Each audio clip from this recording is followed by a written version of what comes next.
सतगुरुदेव भगवान की जय। कृष्ण कन्हैया लाल की जय। राधे रानी की जय। हम श्रवण करने जा रहे हैं श्रीमद् भागवत महापुराण जी का दशम स्कंद श्री कृष्ण लीला। बड़े प्रेम से श्रवण कीजिए। सर्वप्रथम अपने सतगुरुदेव भगवान जी के चरणों में लाखों करोड़ों बार दंडवत प्रणाम करते हैं। राधे रानी और कृष्ण कन्हैया के चरणों में भी दंडवत प्रणाम करते हैं। आइए रसपान करें। हरे रामा रामा रामा हरे हरे हरे कृष्णा कृष्णा कृष्णा हरे हरे। रास लीला भागवत का फल है। रास लीला में पुरुष और नारी का नहीं, पूर्ण पुरुषोत्तम और शुद्ध जीव का मिलन है। सभी इंद्रियों से भक्ति रस का पान करता हुआ जो जीव अपना स्त्रीत्व या पुरुषत्व भुला दे वही गोपी है। अपना पुरुषत्व या नारीत्व याद आता रहेगा तो गोपी भाव नहीं जागेगा। तो इस सर्वोच्च गोपी भाव में तो अपना देह भान, अपना नारीत्व या पुरुषत्व का विस्मरण करना है। यदि देह भान शेष होगा तो काम नष्ट नहीं होगा। काम भुलाए जाने पर ही गोपी भाव जागता है। परमात्मा का इस प्रकार स्मरण करो कि अपना देह भान ही ना रहे। ज्ञान मार्ग के अनुसार अज्ञान के कारण उस भेद का आभास होता है जिसका नाश करना है। भक्ति मार्ग भेद का नाश करके अभेद सिद्ध करने को कहता है। जो भगत है वो भक्ति के सहारे भेद का नाश करके श्री कृष्ण के साथ एक हो जाता है। वासना का क्षय होने पर जीवन सुधरता है।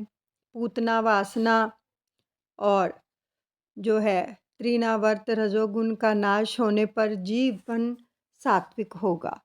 भक्ति रस सभी इंद्रियों को पुष्ट करता है और दावा अग्नि शांत होने पर वेणु गीत सुना जा सकेगा।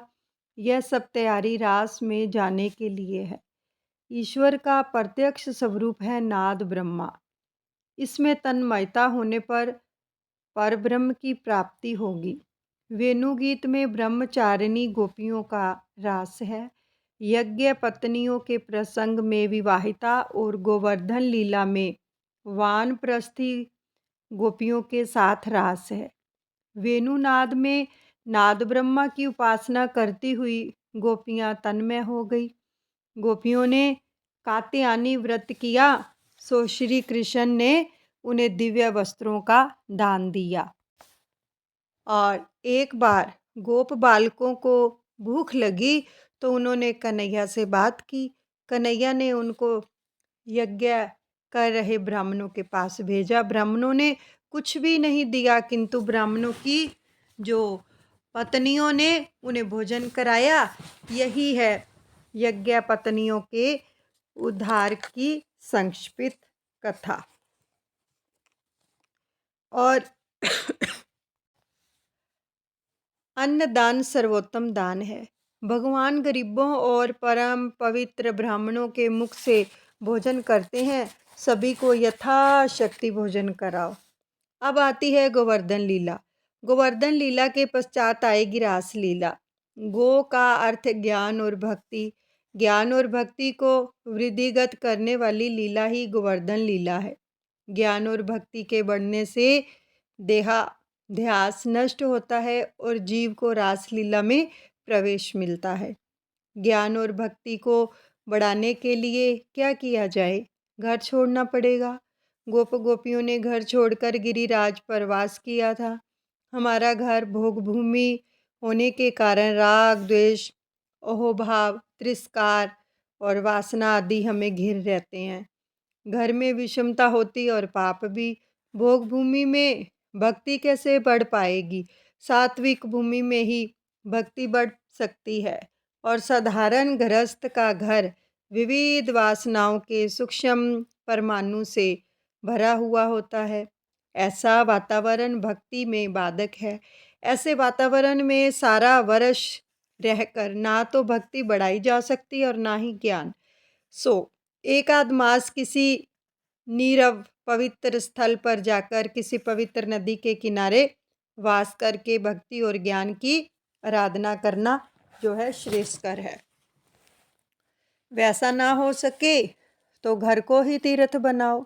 पवित्र जो है प्रवृत्ति छोड़ना तो आवश्यक है, किंतु उसे कुछ कम करके निर्वृत्ति बढ़ाओ। अब प्रभु ने जो दिया हो उसमें संतुष्ट रहो। प्रवृत्ति की अतिशयता ना होनी चाहिए। अब प्रवृत्ति में निर्वृत्ति का आनंद तो होना ही चाहिए। निर्वृत्ति का आनंद जीव को प्रवृत्ति के चिंतन की ओर खिसका ले जाता है। निश्चय करो कि निर्वृत्ति का आनंद ना भी मिले तो प्रवृत्ति के विषयानंद को भोगना नहीं है। निर्वृत्ति के समय भजनानंद पाना है तो लौकिक सुखों का विषयानंद छोड़ना ही होगा। कूड़े में से इत्र की सुगंध कैसे मिलेगी? अप्रवृत्ति में नीरव और सात्विक आनंद कहाँ? प्रवृत्ति मई छोड़े बिना भक्ति का उदय कैसे होगा? अब गो का अर्थ है इंद्रिया भी है। इंद्रियों का जो संवर्धन त्याग से होता है, भोग से नहीं। भोग से इंद्रियां क्षीण होती हैं। भोग मार्ग से हटाकर उनको भक्ति मार्ग में ले जाना, हाँ, उस समय इंद्र आदि देव वासना भी की बरसात कर देते हैं और मनुष्य की भक्ति उनसे देखी नहीं जाती। प्रवृत्ति मार्ग छोड़कर निर्वृत्ति की ओर बढ़ते समय विषय वासना की जो बरसात बाधा करने आ जाती है, सो निर्वृत्ति लेने पर भी जो है निर्वृत्ति का सात्विक आनंद दुर्लभ सा हो जाता है। इंद्रियों का देव इंद्र प्रभु भजन करने जा रहे जीव को सताता है। उपनिषद में भी कहा गया है कि निर्वृत्ति लेकर प्रभु भक्ति करते हुए जीव को इंद्र जो है सताता रहता है। वह सोचता है कि उसके सिर पर पाँव रखकर उसको कुचल कर यह जीव आगे बढ़ जाएगा। सो ध्यान सत्य कर्म भक्ति में जीव की अपेक्षा देव अधिक बाधक हैं। जीव सतत ध्यान करे तो स्वर्ग के देवों से भी श्रेष्ठ हो जाता है। और सो जब भी इंद्रियों का अधिपति भक्ति मार्ग में विघ्न करने आए तो गोवर्धन नाथ का आश्रय लेना। गोवर्धन लीला का बड़ा आनंद है। गोवर्धन लीला रास लीला का उपोद्घात है। इसमें पूज्य और पूजक एक हो जाते हैं। पूज्य और पूजक जब तक एक ना हो पाए तब तक आनंद नहीं आता। पूजा करने वाले श्री कृष्ण ने गिरिराज पर आरोहण किया। वह तो अद्वैत का प्रथम सोपान है, रास लीला का फल है। गोवर्धन लीला ज्ञान और भक्ति को बढ़ाती है। उनके बढ़ने से रास लीला में प्रवेश मिलता है, किंतु उस अवस्था में इंद्रिय वासना की बरसात से बचना बहुत जरूरी है। पूज्य और पूजक, सेव्य और सेवक एक हो जाते हैं और तब सेवा बलि भांति हो पाती है। परमात्मा के समान पवित्र बने बिना प्रभु पूजा का अधिकार नहीं मिलता। शास्त्रों में अज्ञानाश और करन्यास आदि विधियां बताई गई हैं। दीपावली के दिन गोवर्धन पूजा की जाती है, क्योंकि पिछले सभी दुखों को भुलाकर वैर को मिटाना है। विरोध जब तक नहीं जाता पूजा नहीं हो पाती। गोवर्धन पूजा के समय कन्हैया 7 बरस का था। पूज्य और पूजक जब एक होते हैं तब रास का फल मिलता है। इसी कारण से तो रास लीला गोवर्धन लीला के बाद आती है। और हर बरस नंद बाबा इंद्रियाग करते थे। यज्ञ की तैयारी होने लगी तो कन्हैया ने पूछा, बाबा ये सब क्यों हो रहा है? कौन से देव के लिए और किस उद्देश्य के लिए यज्ञ किया जा रहा है? नंद बाबा समझाने लगे, वर्षा का देव है इंद्र। इंद्र बरसात बरसाए, धान्य और घास जो है उग सके और सभी जीव चैन से जी सके। इंद्र हमारे ईश्वर हैं, उनको प्रसन्न करने के लिए यज्ञ कर रहे हैं हम। तो कन्हैया ने कहा किसी भी देव का ना तो जो कन्हैया है वो ना तो किसी देव का अपमान करते हैं और ना ही उपेक्षा। अब कन्हैया ने कहा इंद्र का यज्ञ करना तो ठीक है, किंतु उसे ईश्वर क्यों माना जाए? कोई भी व्यक्ति 100 यज्ञ करके इंद्र पद पा सकता है। इंद्र को जानते हो? तो नंद बाबा ने कहा बेटा कौन है वह? कन्हैया ने कहा यह मेरा गोवर्धन नाथ इंद्र का इंद्र है। वह चारों दिशाओं का देव है। पूर्व में जगन्नाथ जी, दक्षिण में रामेश्वर, पश्चिम में द्वारिकानाथ और उत्तर में बद्रीनाथ।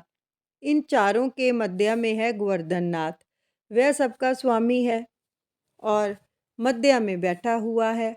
बाबा उसकी पूजा करो। कई वर्षों से तुम इंद्र की पूजा करते आए हो, किंतु उसका कभी जो है दर्शन भी हुआ है क्या? नंद बाबा ने कहा नहीं। तो कन्हैया ने कहा इतने वर्षों की पूजा के बाद भी जो है वह दर्शन नहीं देता, तो इसका अर्थ ये हुआ कि वह अभिमानी है। जिस देव को कभी देखा तक नहीं है उसकी पूजा क्यों करते हो? तो यह गोवर्धन तो हमारा प्रत्यक्ष देव है। जो पर्वत दिखाई दे रहा है वह तो उसी का आदि भौतिक स्वरूप है। उसका आदि दैविक स्वरूप तो है और ही है, सूक्ष्म है। और गोवर्धन नाथ इस पर्वत में सूक्ष्म रूप से बसे हुए हैं। वह हम सभी के रक्षक हैं। मुझे कई बार उनका दर्शन हुआ है। अब गोवर्धन नाथ दीपक की जीवंत ज्योति है। तुम सब उन्हीं की पूजा करो, तुम सबको उनका दर्शन होगा। इंद्र के अभिमान को मिटाने का श्री कृष्ण ने निश्चय किया। सो सब समझा रहे हैं कि इंद्रदेव के बदले गोवर्धन नाथ की पूजा की जाए। तो नंद बाबा ने कहा गोवर्धन नाथ की पूजा विधि हम जानते ही नहीं है, सो पूजा कैसे करेंगे? कन्हैया ने कहा बाबा मैं जानता हूँ, तुम चिंता ना करो। गोवर्धन नाथ की पूजा की तैयारी करो। गरीबों के लिए अन्नकूट करना, गरीबों, गायों और सदाचारी ब्राह्मणों की पूजा ईश्वर की पूजा है। अब सभी घरों से खाने पीने की वस्तुएं मंगवाई गई और गायों का जो था जुलूस निकाला गया। जिसके घर में खाद्य सामग्री नहीं आएगी उसके घर में अन्नपूर्णा नहीं आएगी। तो नंद बाबा ने कहा तेरा ठाकुर जो है भोजन करता हुआ मुझे दिखाई देगा क्या? कन्हैया ने कहा हम सब देख सकेंगे। तो ब्रजवासियों को अत्यंत आनंद हुआ। कन्हैया ने गोवर्धन पूजा के लिए दिवाली के दिन तप किया था। तो वे सब गाड़ियां भर भर के खाद्य सामग्री लेकर गोवर्धन के पास आए। तो सभी ब्राह्मणों को भी आमंत्रण दिया गया था। ब्राह्मण वेदोच्चारण करने लगे और कन्हैया अभिषेक आज भगवान कृष्ण पूजा कर रहे हैं। गोप बालकों से यमुना जल मंगाया गया। बालक थक गए। पानी लाते लाते तो कहने लगे कन्हैया यमुना जी बड़ी दूर हैं और तेरा देव है बड़ा लंबा चौड़ा। अभिषेक के लिए इतना सारा पानी हम कैसे ला सकेंगे? कन्हैया ने कहा अरे मित्रों, मेरा यह गोवर्धन नाथ तो बड़ा ही दयालु है, तुम चिंता ना करो।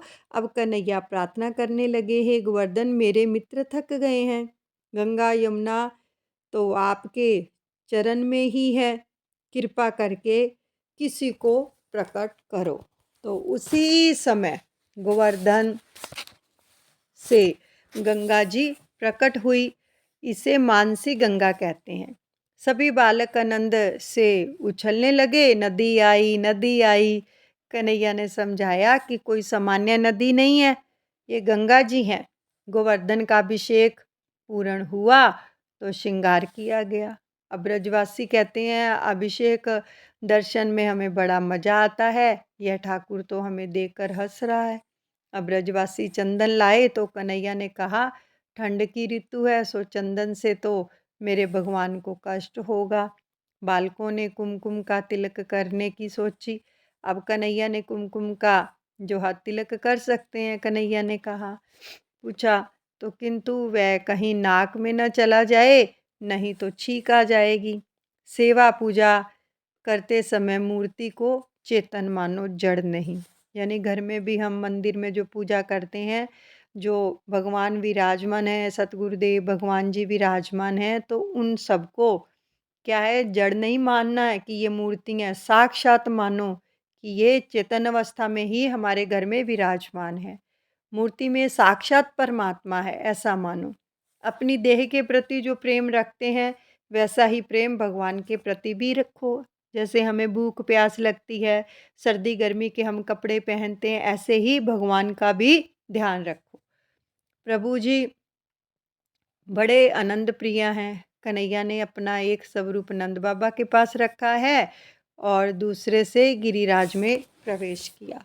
सब कहने लगे, कन्हैया यह पर्वत तो सांस ले रहा है।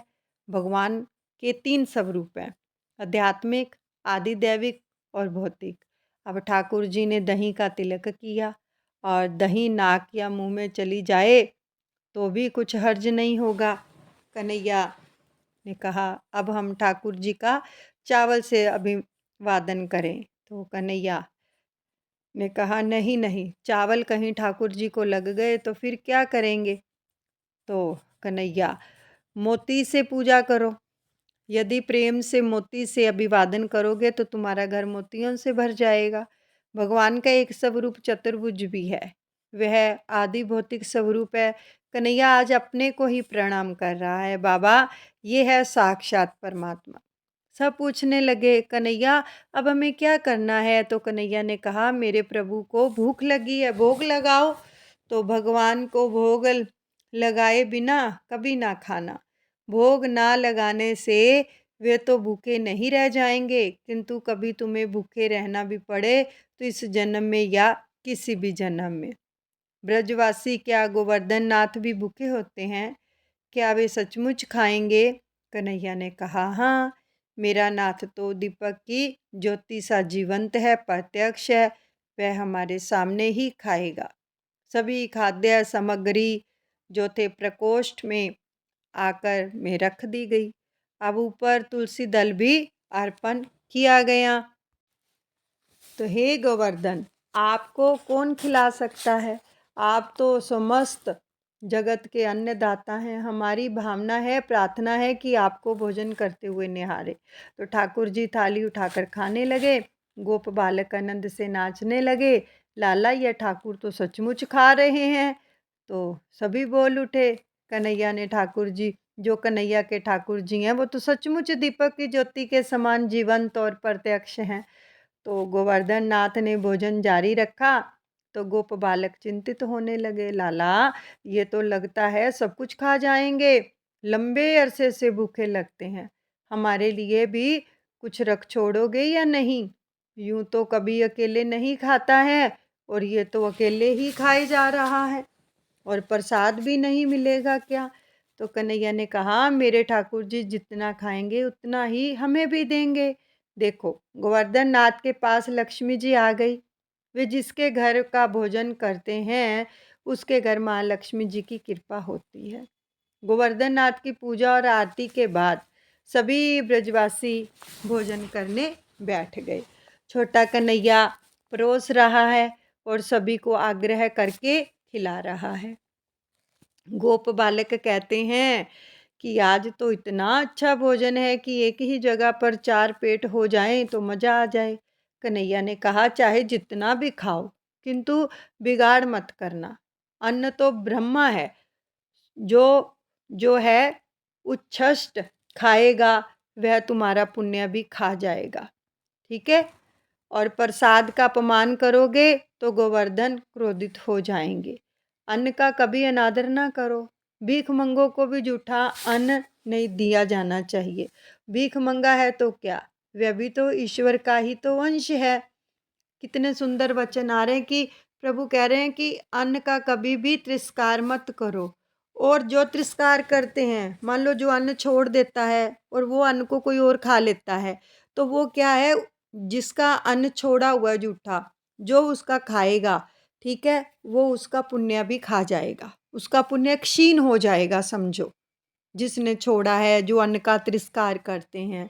देखो कितनी सुंदर वचन है प्रभु के कि जब हम ब्याह शादी में जाते हैं, कहीं भी जाते हैं, है ना, तो इतना सारा थाली के अंदर डाल लेते हैं, उतना खाया नहीं जाता, फिर उनको वेस्ट करते हैं।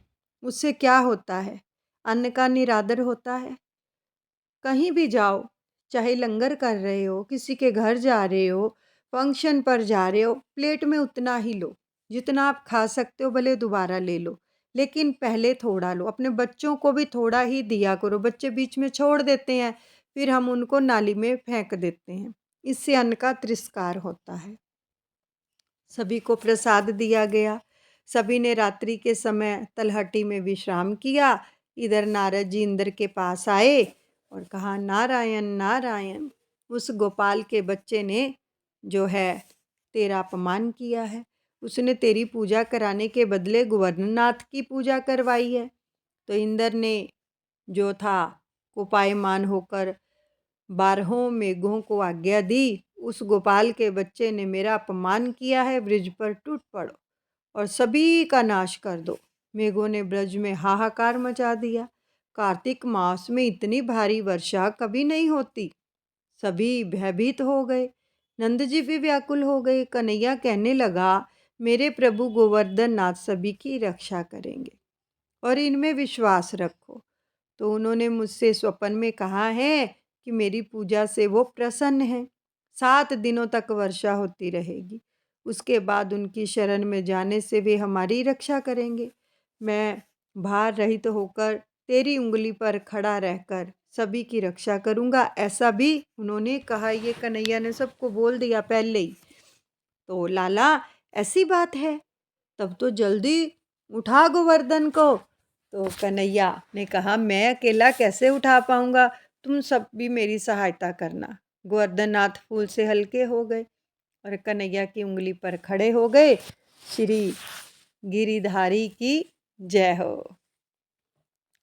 पर आश्चर्य हुआ। ब्रिजवासी दर्शन से तृप्त ही नहीं पा रहे थे, तृप्ति नहीं पा रहे थे। तो 7 दिनों तक मूसलाधार वर्षा होती रही, 7 दिन तक। गोप बालों ने सोचा कि कन्हैया अकेला थक जाएगा, तो उन्होंने अपनी लकड़ी का आधार दिया। कन्हैया ने कहा कि हमने अपनी लकड़ी पर गोवर्धन को उठा लिया है, तू थक गया होगा, हटा ले अपनी अंगुली। तो कन्हैया ने कहा, तुम्हारी लकड़ियों पर खड़ा है, अच्छा तो मैं उंगली हटा लेता हूँ। ज्यों ही कन्हैया ने उंगली हटाई, पर्वत का भार जो था असहाय हो गया। गोपाल पुकार उठे जो थे, अरे कान्हा, यह तो नीचे की ओर धंस रहा है, जल्दी आधार दे। आधार लेना ही पड़े तो केवल ईश्वर का लो, किसी और का नहीं। जिसे जो चाहिए गोवर्धन नाथ उसे वही देते हैं। अब कन्हैया अलौकिक शक्ति का दर्शन करा रहा है। वह वंशी बजाने लगा तो गोवर्धन नाथ डोलने लगे। सभी को अतिशय आनंद हुआ। गिरधारी का स्वरूप ऐसा तो दिव्य था कि ब्रजवासी 7 दिनों तक देह धर्म भूल गए और भूख प्यास भी भूल गए। तो इस प्रकार 7 दिनों तक भगवान श्री कृष्ण ने गोवर्धन पर्वत के तले सभी ब्रिजवासियों और गायों आदि की रक्षा की। अब इंद्र को कन्हैया के वास्तविक स्वरूप का जो था भान हुआ। यह तो है साक्षात परमात्मा, और उसका अभिमान हवा हो गया। वह प्रार्थना करने लगा, मेरी भूल हो गई, नाथ मुझे क्षमा करें। उसने मेघों को भी रुक जाने की आज्ञा दी। सभी ब्रजवासी बाहर आ गए और ब्रज में गए।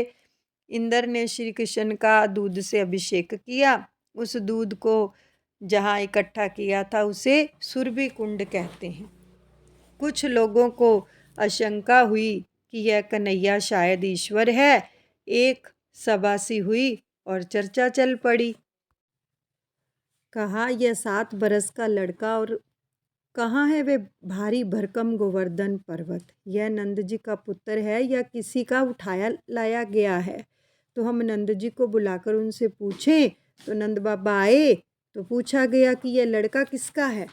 तो नंद बाबा ने कहा, यह मेरा ही पुत्र है। गर्गाचार्य ने बताया था कि कन्हैया में नारायण जैसे गुण हैं।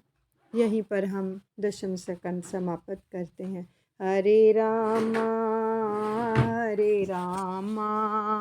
राम रामा हरे हरे, हरे कृष्णा कृष्णा कृष्णा हरे हरे। बोलिए सतगुरुदेव भगवान की जय। कृष्ण कन्हैया लाल की जय। राधे रानी की जय।